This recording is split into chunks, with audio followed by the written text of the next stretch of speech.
A tragic incident unfolded in the northern Indian state of Punjab, where 15-year-old schoolboy Ramandeep Singh lost his life after accidentally shooting himself while allegedly attempting to take a selfie with a handgun. The accident took place at his home in Pathankot on Friday, as he posed with his father's revolver. In the midst of the photo op, he inadvertently pulled the trigger, resulting in a devastating gunshot wound to his head. Ramandeep was rushed to a local hospital, but despite medical efforts, he succumbed to his injuries on Sunday. The news has left his family in a state of deep shock and grief, with the superintendent of police, Rakesh Kaushal, confirming that an investigation is underway to understand the full circumstances surrounding the tragedy. The family has claimed that the boy died while trying to take a selfie with his father's revolver. "We will provide more information after our preliminary investigation," Kaushal said.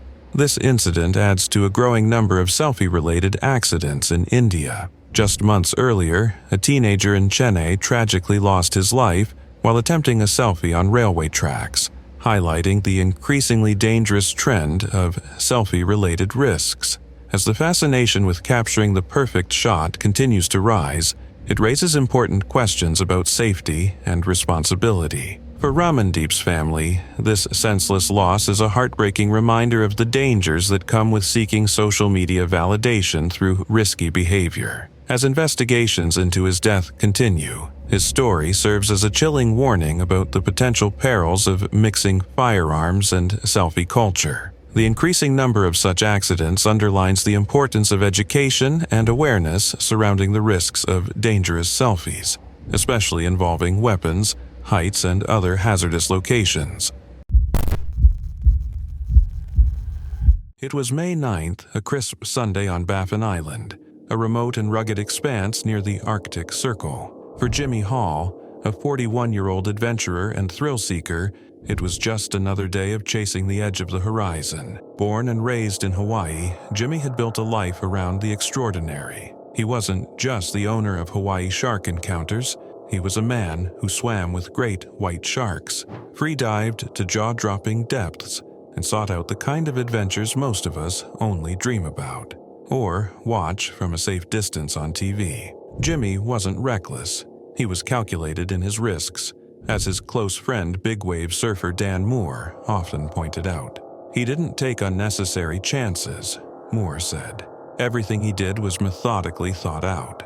That methodical nature didn't make him any less bold. From base jumping to skydiving, paragliding, and even starring in a Discovery Channel shark series, Jimmy's life was a highlight reel of audacity and awe. His charisma and daring made him a local celebrity in Hawaii, where he often shared tales of his adventures with school kids alongside his partner, Stephanie Brendel. But on that fateful day, it wasn't sharks or the ocean that claimed him. Jimmy was in Canada, filming a documentary in the Sam Fjord region of Baffin Island, known for its breathtaking 3,000-foot cliffs. Base jumping here was the ultimate test for adrenaline junkies like Jimmy. Clad in his wingsuit, he leapt into the icy abyss, the jagged cliffs of the fjord surrounding him. However, something went wrong. He didn't gain the forward momentum needed to clear the terrain, and just seconds into the jump, he found himself too low in the canyon to deploy his parachute safely. It took 23 grueling hours for his team to recover his body from the remote mountainside. His girlfriend Stephanie recounted their last conversation via satellite phone. He sounded like a kid on a field trip, so happy to be doing what he loved. I hung up feeling so happy for him. Expedition members, bundled in layers to withstand the biting Arctic cold, spoke of the camaraderie they shared before the accident and the heartache that followed. "We were all immediately overcome with sadness," one teammate said. Jimmy's death was a shock to those who knew him. "He loved life to the fullest," said Moore. "He will be missed by so many people." His agent, Micah Johnson, reflected on the irony of the moment. Jimmy had just signed a deal to host Discovery Channel's Shark Week, a dream gig that he never lived to see unfold. Base jumping is often described as the ultimate thrill, but it's also one of the riskiest extreme sports in the world. The margins for error are razor thin, and even the most experienced jumpers can fall victim to a miscalculation. Jimmy's story serves as both an inspiration and a cautionary tale, a reminder of the beauty and danger that come with pushing boundaries. Ultimately, as his friends and family echo, Jimmy died doing what he loved. It's a bittersweet solace, but it's one that keeps his spirit alive in the hearts of those who knew him best. It was September 30th, 1999, in Tokaimura, Japan, a quiet town northeast of Tokyo. But at a nearby uranium processing plant, 3 workers, Hisashi Uchi, Masato Shinohara, and Yutaka Yokokawa, were about to trigger one of modern history's most horrifying nuclear disasters. The facility, run by JCO, Japan Nuclear Fuel Conversion Company, was supposed to operate under strict safety protocols, but looming deadlines led to shortcuts that turned catastrophic. Instead of following proper procedures, the team transferred uranium into a precipitation tank using stainless steel buckets. Yes, buckets. Worse, the tank was designed to hold no more than 2.4 kilograms of uranium. The workers, they poured in a staggering 16.6 kilograms, turning it into a ticking time bomb. At 10:30 a.m., the unthinkable happened.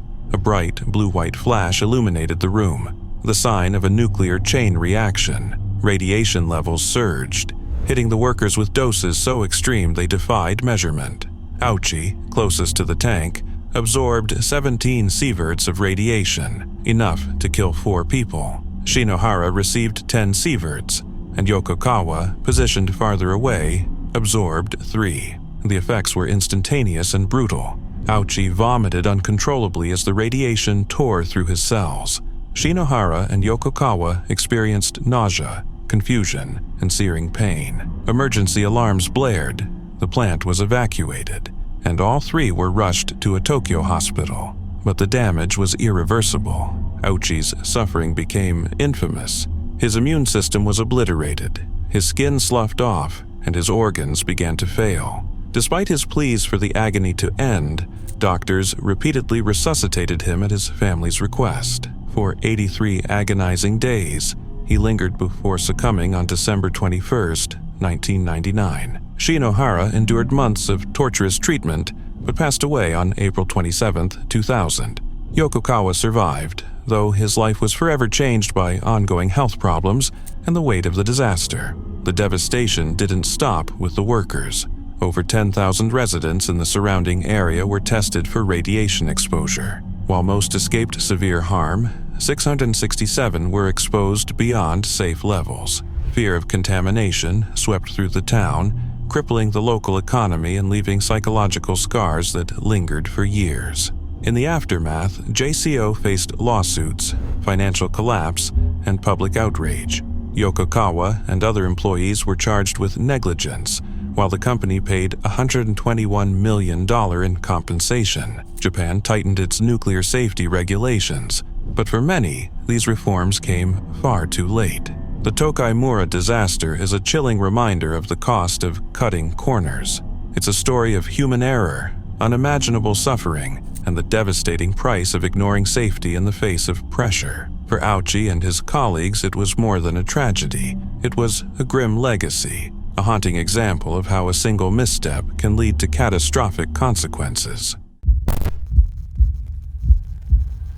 A playful moment turned into a heartbreaking tragedy when a Chinese businessman's fascination with a 1.5-ton walrus took a deadly turn. Jia Lijun, a devoted admirer of the enormous marine mammal housed at a zoo in Liaoning province, had often shared his love for the creature with family and friends. He sent countless photos and videos of the walrus, marveling at her size and strength with messages like, "So strong, so big." But what started as admiration spiraled into disaster during one fateful visit to the zoo. Unable to resist getting closer, Li Jun decided to step beyond the enclosure to snap a selfie with the walrus.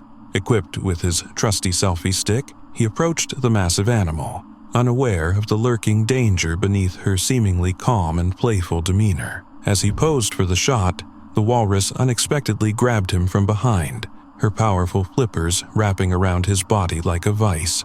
Before anyone could intervene, she dragged Li Jun into the pool inside the enclosure. Her immense strength made it impossible for him to escape. A zookeeper, who had raised the walrus since she was a calf and trusted her gentle nature, immediately jumped into the water to rescue Li Jun. The caretaker's bond with the animal and his sense of responsibility drove him to act without hesitation. Tragically, the walrus, mistaking the chaos for playtime, pulled the zookeeper under as well. Despite their efforts, both men were overpowered by the walrus's sheer strength and drowned in the enclosure's pool. What made the incident even more gut-wrenching was the likely innocence of the walrus's intentions. Experts believe the animal wasn't acting aggressively, but rather engaging in what she perceived as playful behavior, offering what could be seen as a hug. Unfortunately, this natural instinct to interact with her caretakers turned deadly. It was a devastating reminder of the risks involved in human interaction with wild animals, even those raised in captivity. The entire event was captured by the zoo's surveillance cameras, and the chilling footage soon went viral on Chinese social media. The video showed the walrus's initial movements, which appeared slow and gentle, escalating into a chaotic struggle. The tragic scene served as a stark illustration of the immense power and unpredictability of marine mammals. Li Jun's death became a sobering lesson on the fine line between admiration and overstepping boundaries in wildlife settings. While his intentions were innocent, entering the enclosure placed him in grave danger. The zookeeper's untimely death highlighted the deep dedication that animal caretakers often feel for the creatures they raise, a bond that sometimes puts them in harm's way. The walrus, despite being at the center of the tragedy, remained unharmed and returned to her daily routines. Animal behaviorists and wildlife experts emphasize that even animals accustomed to human care retain their natural instincts. They stressed that incidents like this highlight the unpredictable risks of human-wildlife interaction. The tragedy sparked heated discussions online and within conservation circles about the responsibilities of zoos and their visitors. Many called for stricter safety protocols and better education on the risks of interacting with captive animals. Advocates argued that clear boundaries and preventive measures could prevent such accidents in the future. For the families of Jia Li Jun and the zookeeper, however, no policy change can undo the loss of their loved ones. The incident stands as a reminder of the respect and caution required when dealing with nature's most majestic creatures. What started as an innocent attempt to capture a memorable moment ended in unimaginable heartbreak. This tragedy leaves behind a powerful lesson. Even the gentlest of creatures can become dangerous when their instincts are misunderstood or underestimated. It was August 17th, 2016, a serene Wednesday morning in the breathtaking Dolomites, Italy. For most people, it was just another summer day, but for Uli Emanuele, it was another opportunity to chase the impossible. A seasoned wingsuit pilot with over 2,000 jumps to his name, Uli was preparing for yet another gravity-defying stunt, one that would solidify his reputation as a legend, or so he hoped. Earlier that day, he had shared a stunning photo of the Dolomites at sunset, captioned, "Ready for a new leap." But even with all the confidence in the world, no one could foresee what was coming. Uli was no ordinary adrenaline junkie. Born in Italy, he grew up surrounded by mountains, and his love for flight came naturally. But this wasn't just a hobby, it was an obsession. Known for his meticulous preparation, Uli approached each jump with the precision of a surgeon. "People think this is about danger," he once said, "but they don't understand how technical this sport really is," and technical it was. In 2015, he achieved one of the most daring feats in wingsuit history, flying through a rock slit just 8.5 feet wide. Imagine threading a needle at 120 miles per hour. That jump earned him worldwide fame and a reputation as one of the sport's brightest stars. But Uli didn't stop there. He zoomed through fire rings, performed jaw-dropping aerial maneuvers, and inspired countless others to push their limits. His every flight seemed to whisper, "What if?" Yet, with every triumph came the looming shadow of risk. Uli knew this all too well. Despite his unparalleled skill and preparation, the mountains are unforgiving. and on that fateful Wednesday, they proved it. Filming a new stunt for GoPro high above the Dolomites, Uli took off into the crisp alpine air, his wingsuit gliding like a bird. But something went wrong, terribly wrong. Mid-flight, he lost control and crashed into the jagged rocks below. The exact details of the accident remain unclear, but the result was devastating. At just 29 years old, Uli Emanuela was gone. The news sent shockwaves through the extreme sports community. Tributes poured in from around the globe. Friends, fans, and fellow athletes mourned the loss of not just an exceptional pilot, but a kind, humble, and inspiring soul. Eduardo Giglio, a close friend, wrote, "You were always so careful, like a surgeon performing an operation. Everything was planned, calculated. You've inspired so many people, Uli. Fly high, brother." Uli's legacy extends far beyond his daring stunts. He wasn't just about pushing physical limits. He challenged the way we think about fear, risk, and living boldly. "If I do something like that," he explained in an interview, "it's because I am 100% sure I can." Even his mother supported his passion, famously saying, "Better a son who jumps than one who sits at the bar, drinking and smoking. I know he's doing everything with his head." Uli Emanuele's story is one of passion, precision, and the unrelenting pursuit of greatness. He taught us that extraordinary lives are lived on the edge, where the impossible becomes reality. Though he is no longer with us, his daring spirit lives on, inspiring dreamers everywhere to leap boldly into the unknown, because life, after all, is for flying. It was a spring afternoon on March 24, 1944, in Alcolu, South Carolina. 14-year-old George Stinney Jr., a small, cheerful African-American boy, was outside playing with his younger sister, Amy. The siblings were approached by two young white girls, 11-year-old Betty June Binneker and 7-year-old Mary Emma Thames. The girls were on a simple mission, looking for wildflowers, and asked George and Amy for help. The siblings didn't know where the flowers were, so the girls continued on their way. That evening, Betty and Mary never returned home, triggering a frantic search across the community. Even George and his family joined in, with George casually mentioning that he'd seen the girls earlier that day. The following morning, the search came to a horrifying end. Betty and Mary's bodies were found in a ditch, brutally beaten. Almost immediately, suspicion fell on George. The local sheriff claimed George had confessed after hours of questioning. Allegedly, he admitted to using a blunt object and making inappropriate remarks about one of the girls. But here's the catch. There was no written or recorded confession, no physical evidence, and no witnesses tying George to the crime. Despite this, he was swiftly arrested and labeled the sole suspect. At just 14 years old, George was a boy small for his age, standing at 5'1" and weighing 95 pounds. Yet, he was thrown into an adult system that chewed him up and spit him out. He was interrogated for hours, alone, with no parent or lawyer by his side.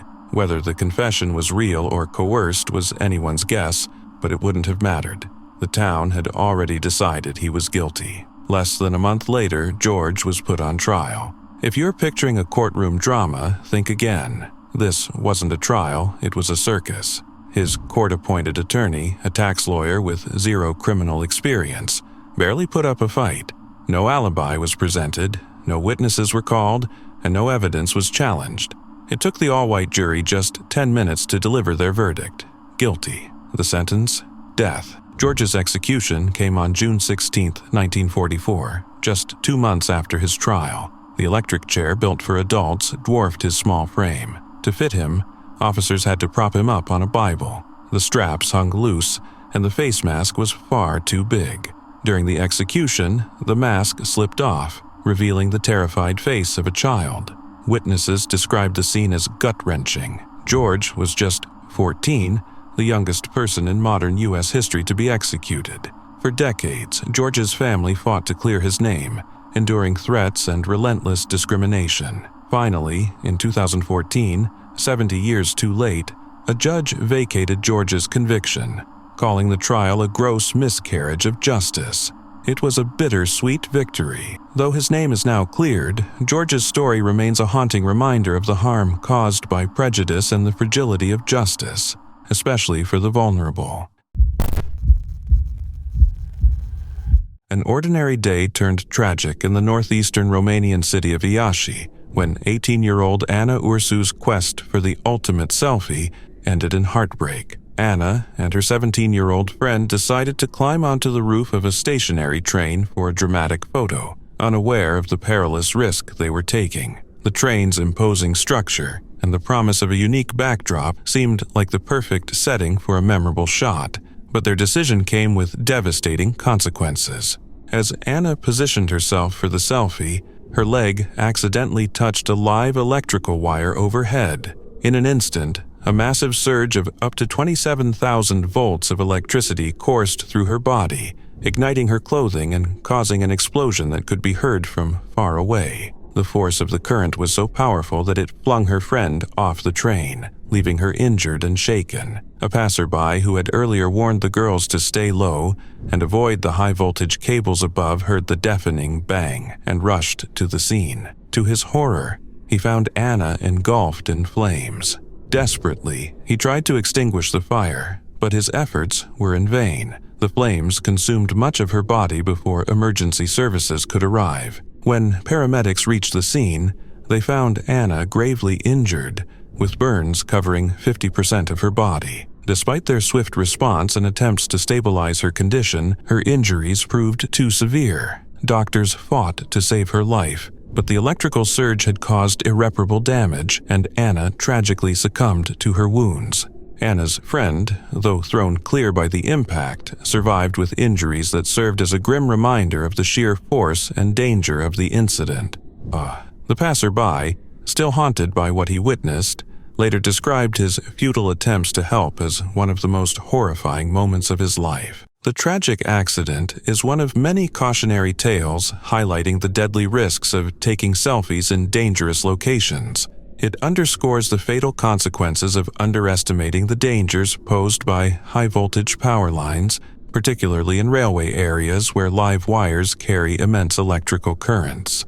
Anna's decision to climb onto the train, likely driven by the desire to capture a striking image for social media, ended not in triumph but in tragedy, a stark reminder of how fleeting moments of recklessness can have permanent consequences.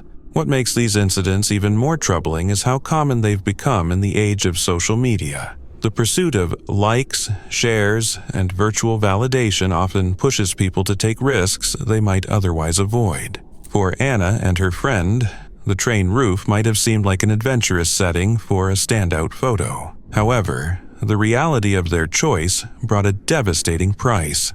The accident has sparked discussions about the need for greater awareness and education around the dangers of risky selfie-taking. In areas like train stations or rail yards, where live wires and high-voltage equipment are common, better signage and barriers could serve as physical deterrents. However, experts argue that real change must come from shifting cultural attitudes. Encouraging people to prioritize their safety over capturing the perfect shot is essential in curbing these preventable tragedies. For Anna's family and friends, the loss is immeasurable. What began as an innocent attempt to create a memorable image ended in unimaginable grief. The passerby who tried to save her is left with the haunting memory of a young life lost in an instant.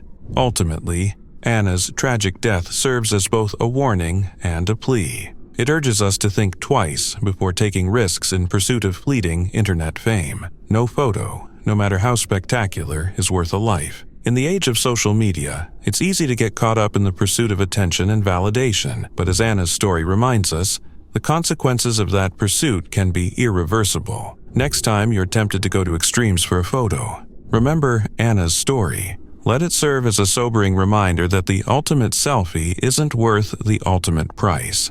Safety should always come first, because the most precious thing you have is your life. It was September 28, 2015, a Monday morning in Squaw Valley, California. A routine day turned extraordinary for a charity golf tournament. Among the festivities was Eric Rohner, a 39-year-old professional skier, base jumper, and beloved action sports star who was gearing up for a skydiving performance.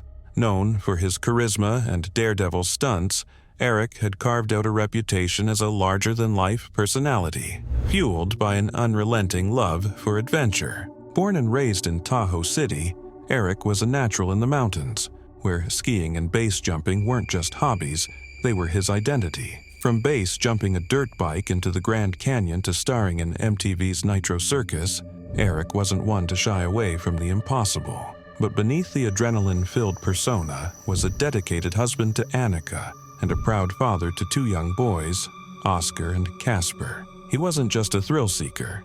He was a family man and a friend who inspired everyone around him. That morning, Eric was part of a group of skydivers performing for the event. Two of his teammates landed safely on the 9th hole fairway, but as Eric descended, the unthinkable happened. He misjudged his landing, collided with a tree, and became entangled about 30 feet above the ground. The scene quickly turned chaotic. Spectators scrambled to help, using ladders and even trying to stand on each other's shoulders to reach him, but there was no protocol for such a rescue. Tragically, Eric could not be saved and was pronounced dead at the scene.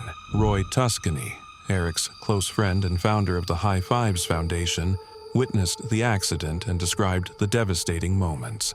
Eric just clipped a tree, and everything was horrible from there. Watching this unfold made it even more tragic, he said. Roy had met Eric years earlier when Eric was recovering from a broken femur, and the two had become inseparable, bonding over their shared love of action sports and philanthropy. The tragedy echoed the loss of Shane McConkey, another iconic action sports figure, who had also met a premature end in 2009. For the tight-knit extreme sports community, Eric's death was a devastating blow. "This is the biggest loss since Shane," Roy said. "Everyone needs to focus on Eric's family." Eric's wife, Annika, described him as a beautiful man, great father, wonderful friend, and the love of my life. Tributes poured in from around the world, with fellow athletes and fans mourning the loss of someone who pushed boundaries yet remained humble and kind.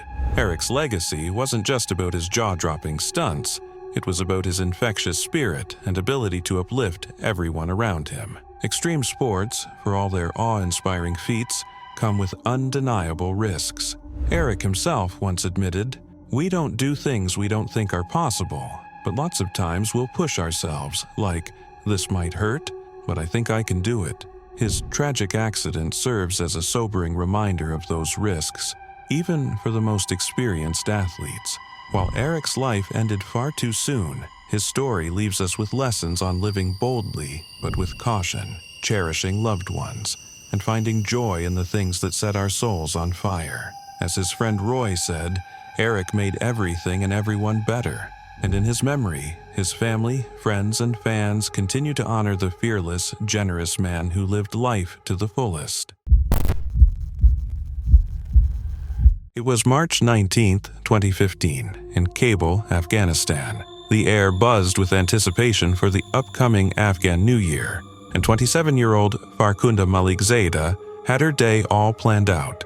A volunteer teacher and a student of Islamic law, she had dreams of becoming a judge someday. That morning, she reassured her mother, Bibi Hajera, that she'd help with the New Year's preparations once she returned from her Quran recitation class. But tragically, Farkhunda never made it back home. On her way back, she stopped at the Shado Shamshira Mosque, a seemingly ordinary decision that would change her fate. Inside the mosque, she found herself in a heated argument with Zudan, the shrine's caretaker. Farkhunda opposed his sale of amulets, believing such practices to be superstitious and contrary to Islamic teachings. The disagreement grew tense, and Zudan, in a moment of fury, shouted an accusation that would ignite a spark in the crowd gathering around them. He claimed that Farkhunda had disrespected the Quran. The accusation spread like wildfire. No one questioned its truth. A crowd quickly formed, their anger fueled by misunderstanding and a blind sense of outrage. Farkhunda, terrified but resolute, vehemently denied the claims. She repeatedly declared her faith as a devout Muslim and her respect for the Quran, but no one was willing to listen.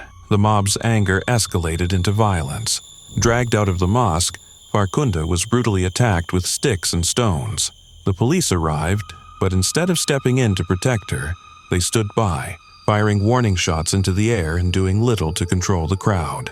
At one point, officers moved her to the mosque's roof, likely in an attempt to shield her, but the mob hurled objects at her until she fell back down into their midst. What followed was nothing short of a nightmare. Farkhunda was beaten to the point of collapse. A car drove over her body, dragging her along the road. As if that wasn't horrific enough, her attackers hauled her to the Kabul River, where they continued their assault. In the end, they set her body on fire, feeding the flames with their clothing. The entire scene was recorded on cell phones, the gruesome footage spreading like wildfire. When the videos surfaced, the horror wasn't just in what happened, it was in who had done it. This wasn't the work of extremists or insurgents. The perpetrators were everyday citizens, ordinary people swept up in a wave of false accusations and mob mentality. The aftermath was a wake-up call. Afghanistan's President Ashraf Ghani condemned the brutal act as heinous, and investigations revealed the shocking truth. Farkhunda had been innocent all along. She hadn't disrespected the Quran. She'd been falsely accused by someone angered by her principles. Her death sparked a national and international outcry. Thousands marched in protest, declaring their solidarity with Farkhunda. Women's rights activists, their faces painted red to symbolize her blood, carried her coffin, an act unheard of in a society where such roles are typically reserved for men. Her story became a rallying cry for justice and women's rights in Afghanistan, and yet, justice proved elusive. Of the 49 people charged, only 4 initially received death sentences, while others were given long prison terms. But these sentences were later reduced, and several perpetrators were released on bail, sparking outrage among activists and Farkhunda's grieving family. Today, the street where Farkhunda was killed bears her name, and her grave has become a site of remembrance. Her story continues to remind the world of the dangers of misinformation, mob violence, and societal misogyny. For her mother, Bibi Hajara, the pain is unending, but through her grief, she stands as a symbol of strength, just like her daughter. Farkhunda's tragic death wasn't just a senseless loss, it was a catalyst for change. And while her story is heartbreaking, it serves as a powerful reminder of the resilience of those who fight for justice, even in the face of unimaginable cruelty. What began as a joyful celebration ended in unimaginable tragedy when 18-year-old civil engineering student Chezka Agas drowned while posing for a group selfie. The incident took place on a picturesque beach in Barangay Masikil, Philippines, near the iconic Bangi windmills. What should have been a lighthearted moment to commemorate a friend's birthday turned into a heartbreaking accident that sent shockwaves through the community. The group of friends had gathered by the shoreline, eager to capture the scenic beauty of the towering windmills and crashing waves as their backdrop. As they huddled together, smiling for the perfect shot, an unexpected and powerful wave surged toward them. In an instant, the wave engulfed the group, knocking them off balance. Amid the chaos, Chezka was swept away by the ocean's relentless force. Friends and bystanders frantically tried to save her, while emergency responders rushed to the scene. Despite their best efforts, Chezka was pronounced dead upon arrival at a nearby hospital. Her sudden and tragic passing left her loved ones devastated, and the local community mourning the loss of a bright young woman with a promising future. This heartbreaking incident is not an isolated case. Over the past few months, a disturbing pattern of selfie-related accidents has emerged, raising concerns about the hidden dangers of capturing that picture-perfect moment. Just weeks prior, a couple tragically fell to their deaths while posing for a selfie on the edge of a cliff. In another grim event, a young man lost his life after accidentally shooting himself while taking a selfie with a gun. The rise of such tragedies has sparked widespread discussion about the risks that come with the pursuit of social media-worthy snapshots. As people go to greater lengths for breathtaking photos, they often overlook the potential dangers of their surroundings. For Cheska and her friends, the thrill of capturing a memorable moment on the beach turned deadly in the face of nature's unpredictable power. The Bangui windmills, a popular tourist destination known for their majestic appearance against the coastal horizon, now carry a somber reminder of the fragility of life. The serene beauty of the location belies the lurking risks posed by its turbulent waters. Locals and visitors alike have since called for increased safety measures and public awareness campaigns to prevent similar accidents from happening in the future. Experts warn that the quest for the perfect selfie often leads individuals to take unnecessary risks, such as venturing too close to cliffs, water bodies, or other hazardous environments. This behavior, dubbed selfie culture, has been linked to an alarming number of deaths worldwide, prompting calls for greater education on selfie safety. From simple reminders like staying aware of your surroundings to implementing safety barriers in high-risk areas, small precautions could save lives. For Cheska's family, however, these warnings come too late. Her untimely death serves as a poignant reminder of the unpredictable nature of life and the importance of valuing safety over fleeting moments of online recognition. Friends remember her as a vibrant and ambitious young woman who had a bright future ahead of her, making her loss all the more heartbreaking. The tragedy has also reignited conversations about how social media influences our behavior, encouraging individuals to take risks in pursuit of likes, comments, and followers. While platforms like Instagram and TikTok provide spaces for creativity and self-expression, they can inadvertently promote a culture of one-upmanship where the desire for viral content outweighs personal safety. For tourists visiting natural attractions or scenic locations, experts urge caution and mindfulness. A photo is never worth risking your life, no matter how breathtaking the background might be. Officials in Bangui have since considered placing warning signs near the beach to alert visitors to the dangers of the powerful waves, hoping to prevent another tragedy from occurring. Cheska Agas's story is a heartbreaking, cautionary tale about the hidden dangers of seemingly harmless activities like taking selfies.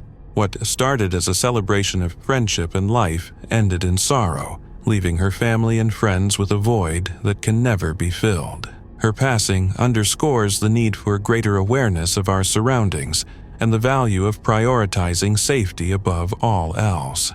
In her memory, let this tragedy serve as a sobering reminder: no photo is worth a life. It was December 2nd, 2005, a sunny Friday on the north shore of Oahu, Hawaii, a perfect day for surfers to chase the ocean's glory. Among the crowd was 25-year-old Malik Joyeux, a Tahitian big-wave surfer known for his unmatched courage and magnetic charm. Born and raised in Moorea, French Polynesia, Malik started surfing at 8 and quickly rose to prominence, conquering some of the most challenging waves in the world. Nicknamed the Petit Prince of surfing, he had etched his name into history with feats like his 2003 XXL Tube of the Year award for a colossal barrel at Tihupo'o. Malik was more than just a surfer. He was a symbol of Tahitian pride, an anti-drug advocate, and a friend to all who met him. That morning, the conditions at Pipeline were picture perfect, with 6 to 8 foot waves rolling in under light winds.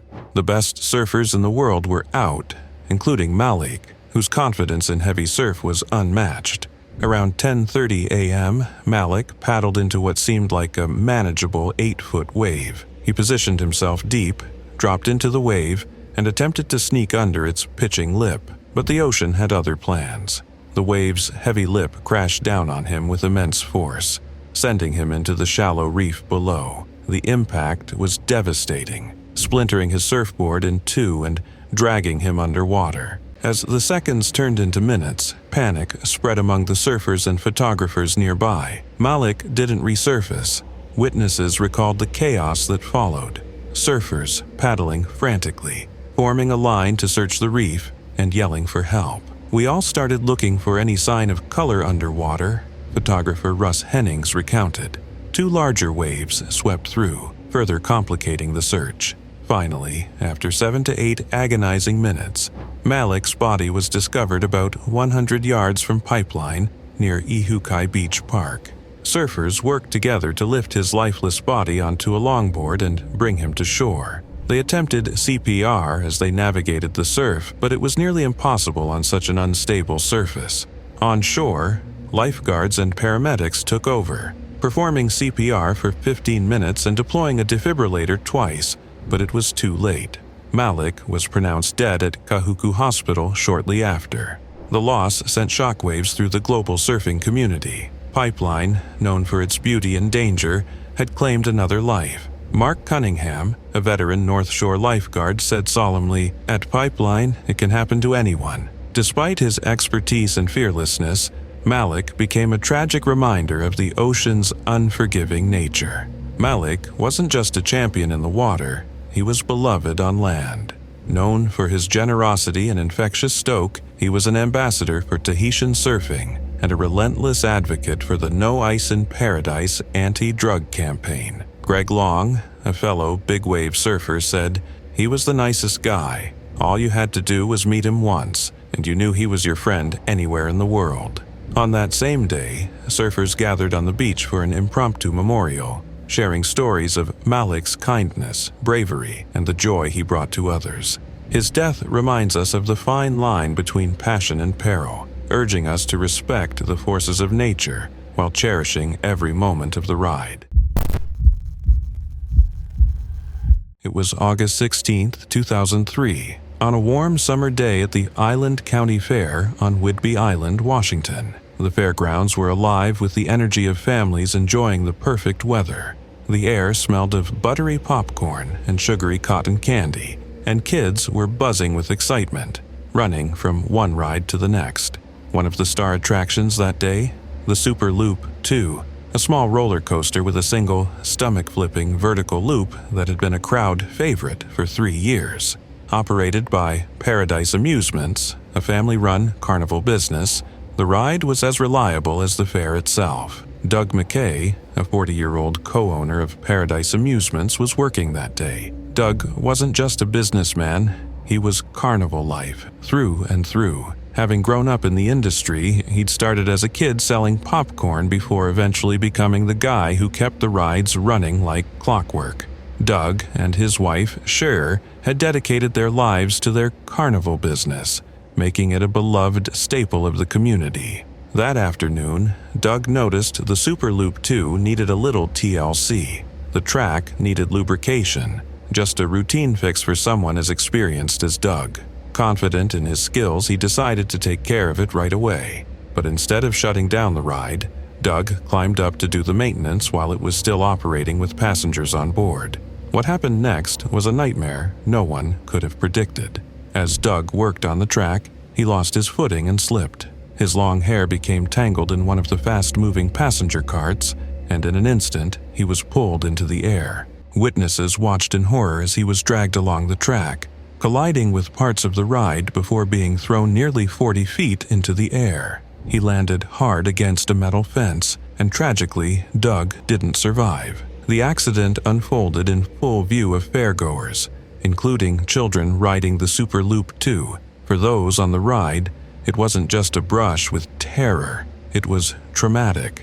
Some kids were so close to the incident that they ended up covered in blood. Parents rushed to console their children, many of whom were visibly shaken. One father, Rob Voles, immediately took his 12-year-old son Dylan, who had been on the ride, home to clean him up before police could even begin questioning. Law enforcement interviewed the young witnesses as part of their investigation, but the process left some parents frustrated. They felt it was too soon to press the traumatized kids for details. Meanwhile, the fairgrounds, eerily quiet in the moments after the accident, resumed activities within the hour. The Super Loop 2, however, was shut down for good. Despite the tragedy, Cher McKay made a heartfelt decision to honor a promise she'd made to Doug, to keep the carnival running. The other rides reopened the next day, but the absence of Doug was felt deeply by his family and crew. Doug's tragic death sent shockwaves through the industry and served as a grim reminder of the risks involved in operating carnival rides. Although no charges or safety regulations were pursued, since Doug was the business owner, not an employee, His story underscored the importance of safety precautions, no matter how experienced someone might be. Doug McKay left behind his wife, Cher, and their 3 children, Travis, Michelle, and Kelsey. His funeral was held on August 26, 2003, and was attended by loved ones who gathered to celebrate the life of a man who had devoted everything to his family and his craft. His loss was a heartbreaking chapter for the industry and a lasting reminder of the fragility of life. One cool selfie could cost you your life. That chilling warning is at the heart of a new campaign launched by the Interior Ministry, aiming to tackle the alarming rise in selfie-related accidents. With blunt slogans like, "A selfie with a weapon kills," the initiative lays bare the deadly risks people take in pursuit of the perfect shot, and the tragic consequences that often follow. The campaign comes in the wake of several harrowing incidents, each a stark reminder of how a playful moment can spiral into disaster. In May, a 21-year-old woman in Moscow attempted to snap a selfie with a pistol, unaware of the loaded weapon's lethal potential. As she posed, the pistol accidentally discharged, leaving her with a gunshot wound to the head. Miraculously, she survived, but her near-fatal mistake serves as a sobering example of the dangers of mixing weapons and selfies. Not everyone has been so fortunate. Earlier in January, 2 young men in the Urals lost their lives in a misguided quest for a stunt selfie. Holding a hand grenade with its pin removed, they hoped to capture an unforgettable photo. The grenade detonated moments later, killing them instantly. Their mobile phone, however, survived the explosion, preserving the chilling selfie, a haunting snapshot of their final moments. In another heart-wrenching case, a teenager from the Ryazan region tragically lost his life while attempting a dramatic photo atop a railway bridge. As he climbed higher to get the perfect angle, he accidentally came into contact with live electrical wires. The shock proved fatal, turning a bold photo opportunity into a preventable tragedy. These stories are not isolated incidents, but part of a growing, deeply concerning trend. Unfortunately, we've seen a steady rise in accidents caused by selfie enthusiasts, said Yelena Alexeyeva, an aide to the Interior Minister. Since the beginning of the year, there have been at least hundreds of cases of injuries, and that number keeps climbing. The campaign's message is simple yet vital. No photo is worth your life. While smartphones and social media have revolutionized how we capture and share moments, they've also created a culture that often glorifies extreme risks. For many, the lure of likes, comments, and virtual applause can outweigh concerns for personal safety. The more daring or dangerous the shot, the more attention it garners, often at an unthinkable cost. From weapons and bridges to railway tracks and electrical hazards, people are pushing boundaries in pursuit of the ultimate selfie. The ministry's campaign urges everyone to pause and think before taking risks for a photo, emphasizing mindfulness and caution over fleeting internet fame. Social media platforms like Instagram, TikTok, and Facebook have inadvertently fueled this risky behavior. The drive for viral recognition, measured in likes, shares, and views, has made people increasingly willing to gamble with their lives. The pressure to stand out in an endless stream of content has created a dangerous dynamic where cool trumps careful. To combat this phenomenon, officials are advocating for stricter safety measures in high-risk areas. Barriers, warning signs, and enhanced security around railways, bridges, and other hazardous locations could help deter dangerous stunts. But beyond physical precautions, the campaign stresses the need for a cultural shift, one that values safety over social media clout and prioritizes living in the moment over risking it for a fleeting snapshot. For the families who have lost loved ones to selfie-related accidents, the pain is unimaginable. Each story of loss underscores the fragility of life and the high stakes of seemingly small decisions. These tragedies serve as powerful cautionary tales, urging others to choose caution over recklessness. At its core, the campaign delivers a serious and much-needed reminder: no selfie, no matter how daring or impressive, is worth endangering your life. Behind every viral photo is a person, and their safety should always come first. The next time you're tempted to take a risky shot, Remember these stories of lives lost too soon. Let those moments serve as a wake-up call to choose safety, to cherish life, and to capture memories without putting them and yourself on the line. After all, the best moments are the ones you live to tell.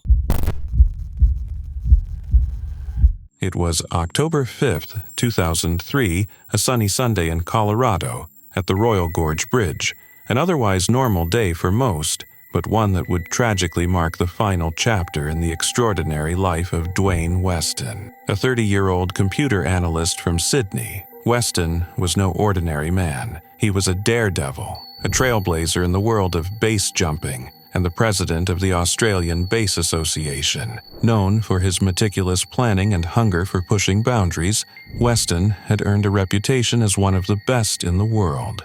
Dwayne was the kind of guy who could make gravity itself feel like it was slacking. A perfectionist in a wingsuit, he didn't just leap from buildings, cliffs, and antennas. He performed aerial gymnastics, turning skydiving into a form of art.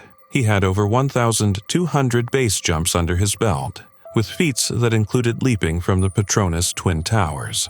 Dwayne wasn't just chasing thrills, he was redefining the limits of human potential. But even he admitted that living on the edge left no room for error. "I've used technology and training not for safety margins, but simply to survive at the very edge," he once wrote. On that fateful Sunday, Dwayne prepared for one of his most daring stunts during the Go Fast Games, an extreme sports festival.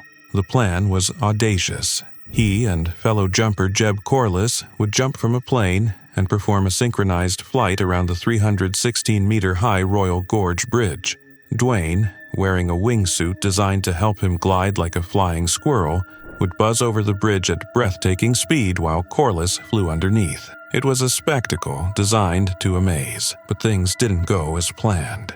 Traveling at a heart-stopping 160 km/h, Dwayne miscalculated his altitude and struck the bridge's railing. The impact was catastrophic, severing one of his legs and causing fatal injuries before his body plummeted onto the rock face below. His parachute deployed on impact, carrying his lifeless body gently to the ground, a chilling contrast to the violence of the accident.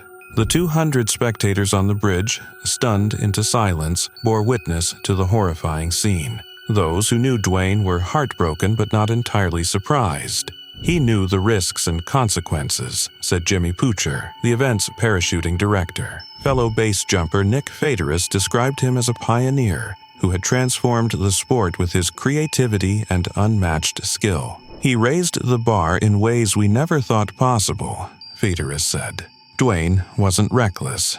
He was a calculated risk-taker who thrived on challenges most wouldn't dare dream of. Dwayne's death shook the base jumping community. Tributes poured in, calling him an inspiration and a legend who left an indelible mark on the sport. But his accident also served as a stark reminder of the dangers of extreme sports. Base jumping isn't just about courage. It's about managing risks that can, in an instant, turn fatal. Dwayne himself once said, "It's not about having the balls to jump off a cliff. It's about being able to deal with a problem if it arises." Though Dwayne Weston's life was cut tragically short, his legacy endures as a testament to the human spirit's unyielding desire to fly, even in the face of the ultimate risk. As his friend Greg Wilcock poignantly wrote, "You, my dear friend, will be missed. I'll look you up for some fun when my time comes."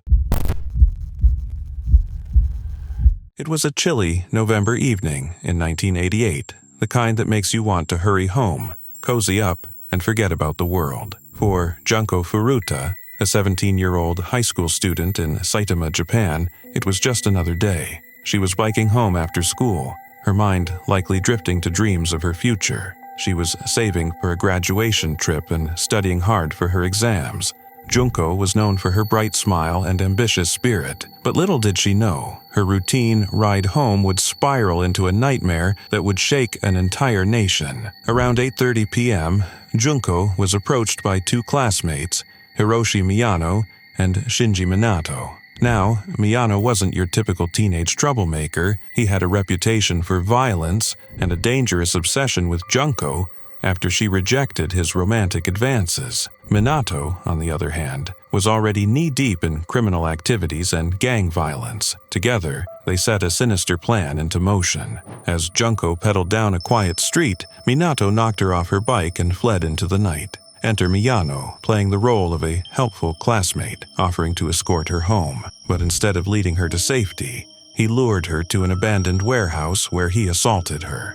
What started as one man's revenge-fueled obsession soon spiraled into something far more horrifying. Miyano called up 2 other classmates, Joe Ogura and Yushi Watanabe, to boast about what he had done. These weren't ordinary boys. They were gang members with extensive criminal histories. Together, the group decided to hold Junko captive. The night turned into a 40-day ordeal that would go down as one of the most brutal crimes in Japan's history. By November 26th, Junko was moved to Miyano's house. The boys forced her to call her parents, claiming she had run away but was safe. Miyano even made her act like his girlfriend in front of his parents. Shockingly, his parents noticed the abuse but chose to stay silent, fearing the gang's wrath. What followed was an unspeakable series of events. For 40 days, Junko endured unimaginable suffering. She was beaten, assaulted, and tortured daily. Her captors even invited others to join in the abuse. Reports suggest nearly 100 people were involved. The cruelty knew no limits. Junko was burned, forced to consume harmful substances, and left exposed to freezing conditions. Her body was battered beyond recognition, yet her pleas for mercy fell on deaf ears. Even when Junko managed to briefly contact the police, her captors caught her and punished her even more severely. By January 1989, she was in critical condition. Her injuries were so horrific that her body began to decompose while she was still alive. Eventually, her captors grew bored and, in one final, chilling act of violence, poured lighter fluid on her and set her on fire. Too weak to fight back, Junko succumbed to her injuries on January 4th. The boys disposed of her body in a 55-gallon drum filled with cement, abandoning it in Tokyo. But their crime unraveled later that month when Miyano and Ogura were arrested for an unrelated offense. During questioning, Miyano confessed, leading the police to Junko's remains. What followed was a legal outcome that sparked outrage. As minors, the perpetrators received shockingly lenient sentences, while the others faced as little as 5 to 9 years. Even after their release, many continued their criminal ways, leaving Junko's family and the public heartbroken. Junko's story is not just a tale of cruelty, it's a harsh reminder of systemic failures. Her case ignited debates in Japan about juvenile law and the age of criminal responsibility. But the scars of this tragedy linger. While reforms have been made, the haunting question remains: was justice ever truly served?